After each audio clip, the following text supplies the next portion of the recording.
ഇവിടെ എത്തിയപ്പോൾ തന്നെ ദേ ടിൻഡു ചേച്ചി ഞങ്ങൾക്ക് എല്ലാവർക്കുമുള്ള ഒരു ഫീസ്റ്റ് തന്നെ റെഡിയാക്കിയിട്ടുണ്ട്.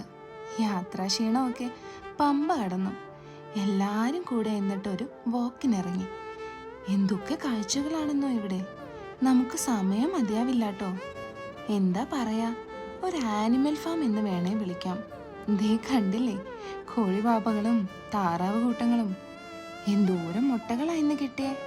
അതിനിടയിൽ ഇവരുടെ നീന്തലും കളികളും തീർന്നിട്ടില്ല. ഉള്ളിലൊരു പൂച്ചക്കുട്ടനും ഉണ്ട്. വന്നപ്പോൾ തൊട്ട് അവൻ ഒരേ കളിയാ. കിളിക്കൂട്ടങ്ങളുമുണ്ട്. ദേ പിന്നിൽ ഇവിടുത്തെ നായിക്കുട്ടനെയും കാണാം.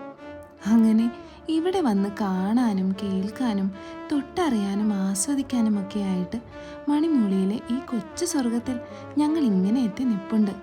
ബാക്കി വിശേഷങ്ങൾക്കായി സ്റ്റേ ട്യൂൺഡ്.